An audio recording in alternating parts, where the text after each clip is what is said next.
আমি আমার নিজের জীবনের একটি ছোট্ট ঘটনা দিয়ে আমি কথাটি বলতে চাই। সেটা হচ্ছে যে আপনারা যারা নতুন প্রজন্মের তারা হয়তো জানেন না, যারা পুরনো আছেন, আজকে থেকে 25 বছর আগের কথা বলছেন। আমি কিন্তু একসময় যে কোনোভাবেই হোক বা যে কোনো কারণেই হোক, আমি কিন্তু একসময় এই গণপ্রজাতন্ত্রী বাংলাদেশ সরকারের তথ্য মন্ত্রণালয়ের দায়িত্বে ছিল।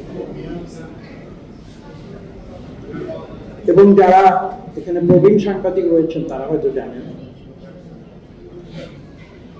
এমন একটি পর্যায়ে আসে যখন আমি সেই মন্ত্রীর পদ থেকে পদত্যাগ করেছি। কেন করেছি? আপনারা একটু আগে বলেছেন যে এটা একটা ঘরোয়া পরিবেশ, এটা কোনো আনুষ্ঠানিক কোনো সভা নয়। কাজে আমি সেই হিসেবে কথাটি বলছি, এটা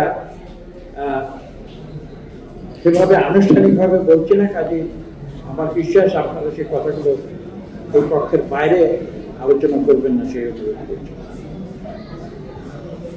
দেখুন, আমি সেই দায়িত্ব থেকে আমি পদত্যাগ করেছিলাম একটি মাত্র কারণে, যে আমি সংবাদপত্রের যে স্বাধীনতা, সেই স্বাধীনতার সঙ্গে আমি আপোষ করতে চাই।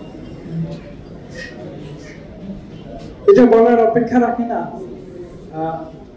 বিশ্বের উন্নত দেশগুলোতে কিন্তু তথ্য মন্ত্রণালয় বলে কোনো মন্ত্রণালয়, বরঞ্চ পৃথিবীর অনুন্নত দেশগুলোতেই কিন্তু তথ্য মন্ত্রণালয়। এবং তথ্য মন্ত্রণালয়ের কাজ অপ্রিয় হলেও একথা বলতে হয় যে তাদের কাজ তথ্যের প্রচার প্রসার নয়।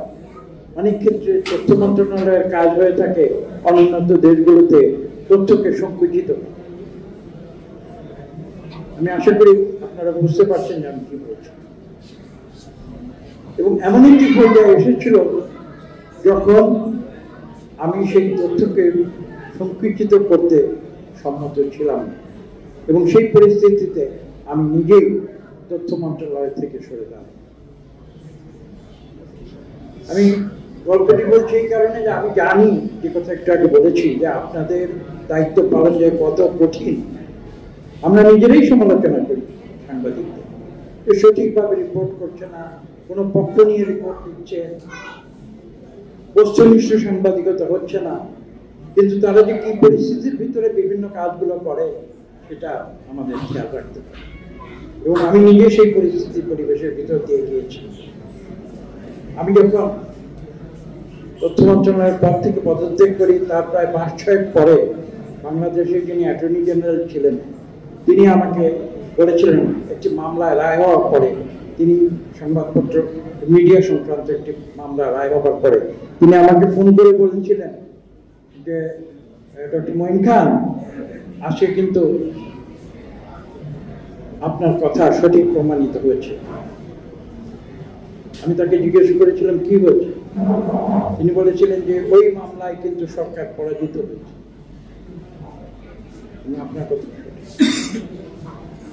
আমি তাকে উত্তর দিয়েছিলাম যে দেখুন, আপনাকে ধন্যবাদ, আপনি যে কথা বলছেন সেটাও আমি মেনে নিচ্ছি, আমার কথা সঠিক হয়েছে, আমি কিন্তু সঠিক হতে পারি না, আমাকে মন্ত্রণালয় থেকে ইস্তফা দিতে হবে। আশা করি আমি কি বলছি তার মর্মার্থ আপনারা উপলব্ধি করতে পারেন।